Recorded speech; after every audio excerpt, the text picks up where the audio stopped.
शेतकऱ्यांचा मूक क्रांती मोर्चा राज्यभरात गावोगावी ठिकठिकाणी सुरू आहे आणि लाखोंच्या संख्येनं मराठा समाज बांधव हे रस्त्यावरती उतरलेले आहे। हा सगळा आक्रोश आहे त्यांच्यावरती होणाऱ्या अन्यायाच्या विरोधामध्ये। निमित्त कोपर्डीच्या घटनेचं जरी असलं तरी त्यांच्या मनातलं जे शल्य आहे, त्यांच्या भोवती रेंगाळणारे आणि त्यांना भेडसावणारे सगळे जे प्रश्न आहेत ते असंख्य आहेत। या असंख्य प्रश्नांची उत्तरं जर शोधायची असतील तर कुठे ना कुठे मराठा समाजाला रस्त्यावरती उतरण्याशिवाय पर्याय नव्हता आणि म्हणून लाखोंच्या संख्येनं राज्यभरातला मराठा समाज एकसंध होऊन एकवटून रस्त्यावरती उतरलेला आहे। नाशिकमधल्या या कुंभनगरीमध्ये तपोवनाच्या भूमीमध्ये मराठा समाज आता लाखोच्या संख्येनं एकत्र आलेला आहे आणि या सगळ्या एकत्रित येण्यामध्ये मराठा समाजातले जे वेगवेगळे घटक आहेत ते वेगवेगळे घटक सुद्धा स्वयंस्फूर्तीने या ठिकाणी आलेले आहेत। आपण वारंवार जे सांगतो आहोत की या मराठा समाजाचा हा जो काही मूक मोर्चा आहे हा कोणत्याही एका नेत्यानं प्रणित केलेला नाही, कुणीही एक नेत्यात आलं नाही। याचा नेता आहे तो प्रत्यक्ष मराठा समाज आणि त्याची एकसंधता, आणि हेच नेमकं याचं वैशिष्ट्य आहे। प्रामुख्यानं मराठा समाजाचा जेव्हा आपण विचार करतो, हा मराठा समाज हा कृषी केंद्रित आहे।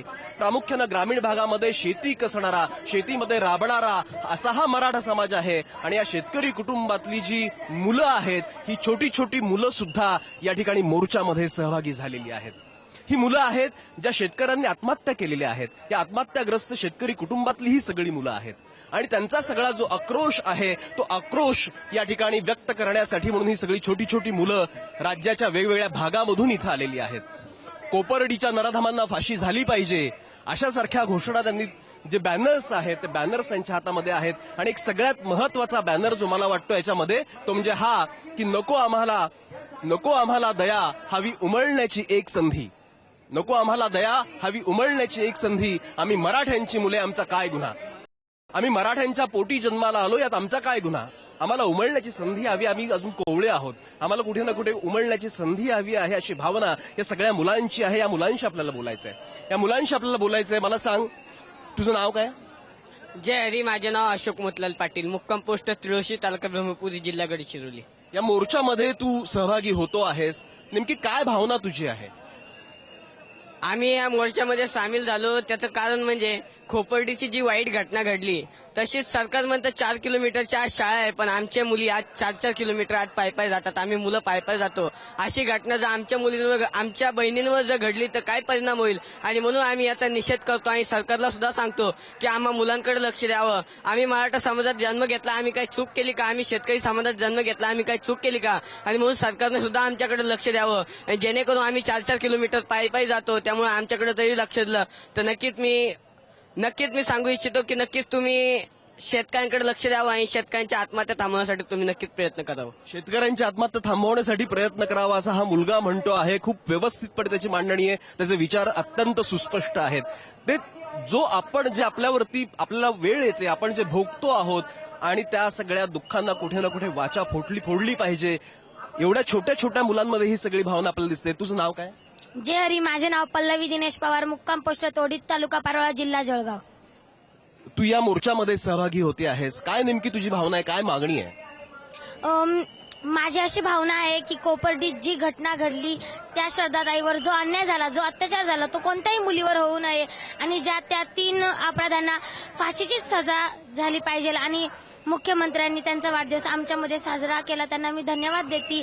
आणि शेतकऱ्यांच्या आत्महत्या थांबून दे, सरकारने आमच्यावरती लक्ष देऊन दे। आम्ही जेव्हापासून ती कोपर्डीची घटना वाचलेली पेपरमध्ये तेव्हापासून आम्हाला भीती वाटते। सरकार म्हणतं की 4 किलोमीटरच्या आत शाळा आहे, तरी आम्हाला अजून 4 किलोमीटरच्या आत शाळा दिलेली नाहीये, आम्ही पायी जातो, आम्हाला भीती वाटते। अशी घटना आमच्यावर होऊ नये, अशी घटना आमच्यावरती होऊ नये अशी भावना ही मुलगी व्यक्त करते। एक छोटा मुलगा आपल्यासोबत आहे, अत्यंत छोटा मुलगा आहे, तो सुद्धा या मोर्चामध्ये सहभागी झालाय। बाळा तुझं नाव काय? जॉली, माझं नाव जॉली, माझं नाव पाटील। नाव सांग, तुझं नाव सांग। जॉली, माझं नाव। तू कुठून आलायस? नागपूरवरून आलेला आहेस। जॉली, माझं नाव आरुष पाटील, मी पण नागपूरवरून आले, माझ्या वडिलांनी आत्महत्या केली। या छोट्या मुलाच्या वडिलांनी आत्महत्या केली, त्याचे वडील शेतकरी, पण शेतीमधलं सगळं जे एकूण संकट आहे ते सगळं त्यांना पेललं नाही आणि कुठेतरी कंटाळून त्यांनी आत्महत्या केली. मला वाटतं हे सगळे जे प्रश्न आहेत हे प्रामुख्यानं सरकारच्या समोर आले पाहिजेत. आणि ही छोटी छोटी मुलं बोलतायत, ही छोटी छोटी मुलं बोलतायत आणि त्यांचं म्हणणं इतकंच आहे की आम्हाला भीक नकोय, आम्हाला भीक नकोय, आम्हाला हक्क हवा आहे, आमच्या मागण्या ज्या आहेत त्या मान्य करा, आम्हाला न्याय हवा आहे. आणि बाळ तुझं नाव काय? आदित्य रामदास गायकवाड. जय माझं नाव आदित्य रामदास गायकवाड. तू कुठून आली आहेस? नाशिक. नाशिक मधूनच आलेली आहेस. कितवीत शिकतेस तू? चौथीमध्ये शिकतेस. आणि या मोर्चामध्ये तू का आलेली आहेस? या मोर्चात तू का आलेली आहेस? तुझ्या मागण्यांसाठी आलेली आहेस, बरोबर? तुझं नाव काय? जय मायना भाग्यश्री जितेंद्र. जय मायना भाग्यश्री जितेंद्र सांग. तू कितवीत शिकतेस? चौथीत. शिकतेस. तू कुठल्या गावातनं आलेली आहेस?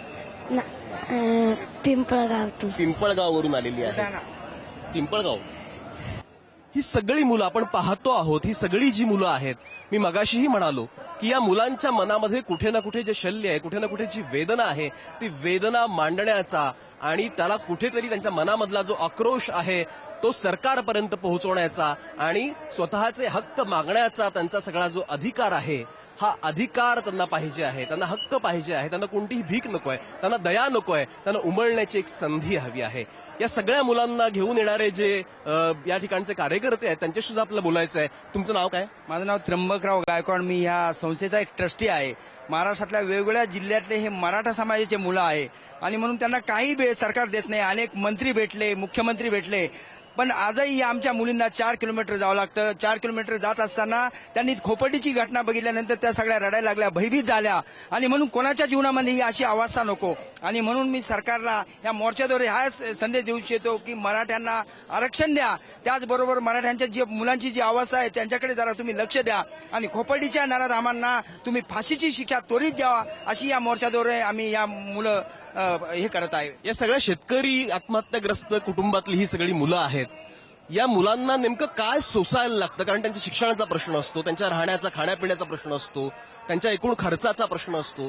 त्या अनुषंगानं काय केलं पाहिजे असं वाटतं? सरकारने, कारण या मुलांना कोणत्या प्रकारच्या फॅसिलिटी भेटत नाही, ओपन कॅटेगरीचे मुलं असल्यामुळे कोणत्या प्रकारच्या सवलती भेटत नाही आणि म्हणून जुने कोणाचे तरी कपडे घालतात, कोणाचं तरी जेवण मागून आणावं लागतं. दररोज कधी कधी ते मुलं उपाशी देखील राहतात आणि म्हणून खूप वाईट अवस्था आहे या मुलांची. आणि म्हणून सरकारने या मुलांसाठी काहीतरी करायला पाहिजे. सरकार फक्त घोषणा करतं, अद्यापर्यंत यांच्यासाठी काही केलेलं नाही. आजही 4 किलोमीटरला जातं. सरकार म्हणतं की 2 किलोमीटरच्या आत शाळा आहे, पण ही मुलं 4 किलोमीटरला शाळेला जातात आणि आपला स्वतःचा उदरनिर्वाह करता, कोणाचे तरी जुने कपडे मागून आणता, जेवण कुठेतरी मागायला जाता, अशी ही अवस्था आहे. आणि म्हणून यांचे वडील जरी, आई वडिलांनी जरी आत्महत्या केली, कारण 90% शेतकरी हे मराठा समाजाचे असल्यामुळे त्यांनी आत्महत्या केली आणि हे उघड्यावर पडले. आणि म्हणून सरकारला मी सांगू इच्छितो की हा एक मोठा आक्रोश आहे. खरोखर तुम्ही जर यांच्याकडे लक्ष दिलं नाही तर एक दिवस हा महाराष्ट्र मराठ्यांचा पेटून उठल्याशिवाय राहणार नाही. एक दिवस हा जो काही महाराष्ट्र आहे, जो मराठ्यांचा आहे, तो पेटून उठल्याशिवाय राहणार नाही. जोपर्यंत तुम्ही यांच्या मागण्यांकडे, यांच्या न्याय्य मागण्यांकडे लक्ष देणार नाही, तोपर्यंत हा आक्रोश जो आहे तो आक्रोश सुरू राहील. आणि कुठे ना कुठे मला असं वाटतं की ही सगळी जी छोटी छोटी मुलं आहेत, या छोट्या मुलांना त्यांची उमलण्याची संधी द्यायला हवी, त्यांना जगण्याची संधी द्यायला हवी आणि त्यांच्या विकासाची संधी द्यायला हवी. आणि त्या दृष्टिकोनातनं कुठे ना कुठे प्रयत्न केले पाहिजे. खेडोपाड्यातले हे सगळे विद्यार्थी आहेत, 4-4, 5-5 किलोमीटर पायी त्यांना जायला लागतं शाळेसाठी, पण शिक्षणाची व्यवस्था त्यांची जी आहे ती तितकीशी उत्तम नाही. बऱ्याच शाळांमध्ये शाळा आहेत पण शिक्षक नाहीत. शिक्षक असले तरी ते व्यवस्थित शिकवत नाहीत, असेही प्रश्न आहेत. त्यांचा खाण्यापिण्याचा प्रश्न आहे, त्यांच्या कपड्या लत्त्याचा प्रश्न आहे. या सगळ्या प्रश्नांना कुठे ना कुठे वाचा फोडण्याची आवश्यकता आहे. आणि मला वाटतं हा जो मोर्चा आहे, हा मोर्चा त्या दृष्टिकोनातून अत्यंत महत्वाचा ठरेल, तो माइलस्टोन ठरेल. काही महिला भगिनी सुद्धा या मुलांसोबत आहेत, मला त्यांच्याशी पण बोलायचं आहे. ताई, तुमचं नाव काय? मी ज्योती क्षीरसागर. तुम्ही कुठून आलेला आहात? नाही, मी नाशिक मधलीच आहे, पण या आधार तीर्थातले जे मुलं दिसले त्यांच्याकडे बघून जरा मलाही त्यांच्याबद्दल दया निर्माण झाली. खरोखर या मुलाला मी उचलून घेतलंय. एक दिवस तरी त्यांना, अनाथ मुलं आहे, एक दिवस तरी त्यांना मायेचा हात मिळावा म्हणून या मुलाला मी आज उचलून घेतलं. एक दिवस तरी मायेचा हात या मुलांना मिळाला पाहिजे. पण ही मुलं म्हणतायत की आम्हाला दया नकोय, आम्हाला सहानुभूती नकोय, आम्हाला कणव नकोय, पण आम्हाला पाहिजे उमलण्याची एक संधी. आम्ही मराठ्यांची मुलं आहोत, यात आमचा काय गुन्हा आहे?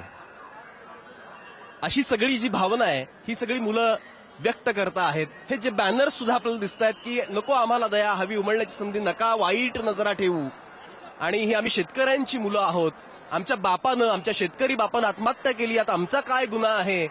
आणि शेतकऱ्यांच्या लेकीवरती जर अन्याय होत असेल तर उभा महाराष्ट्र पेटून उठणार आहे, यात काही शंका नाही. आणि मला वाटतं कुठे ना कुठे ही सगळी भावना या मुलांच्या मनामधली जी आहे याची दखल सरकारी पातळीवरती, शासकीय पातळीवरती आता घ्यायलाच लागेल. आणि त्या दृष्टिकोनातनं हा सगळा एल्गार जो आहे तो आता या नाशिकच्या भूमीपर्यंत पोहोचलेला आहे. आणि मगाशी सुरुवातीला मी जे म्हणालो की ही तपोवन भूमी आहे, ही तीर्थक्षेत्राची भूमी आहे, आणि हा सगळा संदर्भ लक्षात घेतला तर ही क्रांती आहे, ही समाजाची क्रांती आहे, ही सामाजिक अभिसरणाची एक नांदी आहे. आणि त्या दृष्टिकोनातनं आपण या सगळ्या मोर्चाकडे पाहिलं पाहिजे असं मला वाटतं.